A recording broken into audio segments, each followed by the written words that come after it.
Welcome to The Explainer. Have you ever really stopped to think about the story hidden inside the walls of your own home or maybe your office?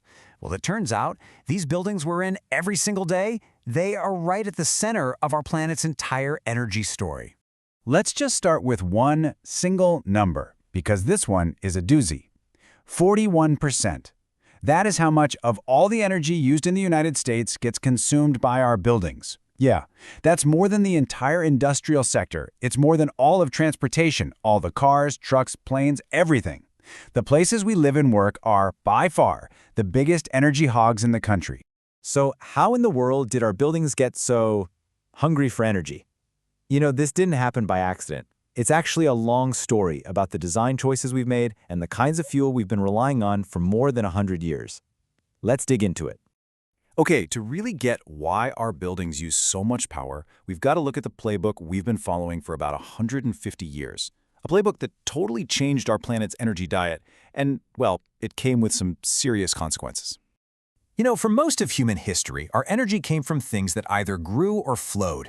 We used wood from the forests, power from moving water. Pretty simple. But then the Industrial Revolution came along and introduced a real game changer. By the 1830s, coal was becoming king, and fast forward to the 1950s, oil and natural gas just completely took over, powering this whole new era of construction and, consumption.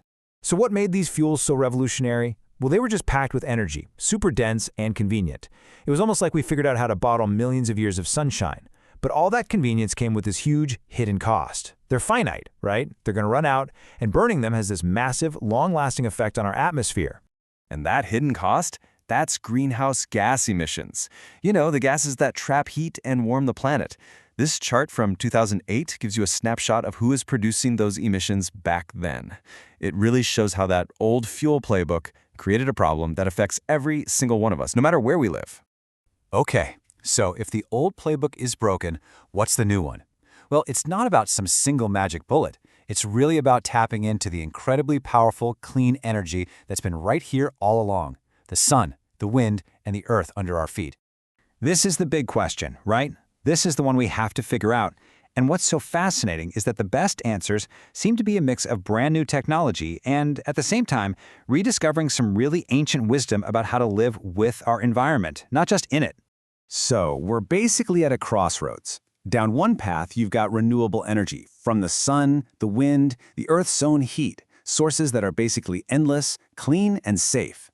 And then, down the other path, you've got the familiar fossil fuels, but they're finite and they come with a really, really steep environmental price tag. And get this idea of working with nature, it is not new. Not at all. This quote is from Vitruvius, a Roman architect writing over 2,000 years ago. Isn't that incredible? Even way back then, he knew the secret to a smart building was just pay attention to the climate and pay attention to where the sun is. It's that simple.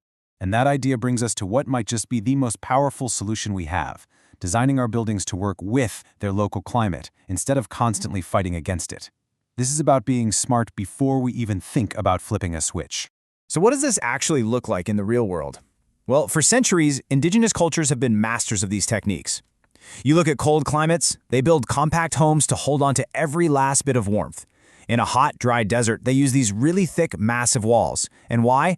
Well, it's this genius low-tech trick. Those walls soak up the sun's intense heat all day long, and then they slowly release it back out during the cool night. It keeps the inside comfortable around the clock. Every climate has its own brilliant low-energy answer. So here's the big idea, the main takeaway. Instead of just using brute force, cranking up the AC or the furnace, we can actually design our homes to be comfortable naturally. The building itself becomes the climate control system. So how can we actually apply this power of place? Well, let me show you one beautifully simple, elegant example. This right here perfectly illustrates passive design. It's so clever. A simple deciduous tree, one that loses its leaves, planted on the south side of a house, is basically a dynamic, fully automated climate control system. In the summer, its leaves block that high, hot sun, keeping the house cool. Then in the winter, it sheds its leaves, letting the low winter sun stream right in and warm the house, for free. And we can apply that exact same logic to the building itself. Just by orienting a building to face the sun, putting the rooms we use most, like the living room, on that sunny south side, and then using the colder north side for stuff like garages or storage, we can dramatically slash the amount of energy we need for heating and lighting. It's just smart layout. So where does all of this leave us? Well, for so long, we've tried to fix our energy problems by just adding more technology. Smarter thermostats, more efficient furnaces.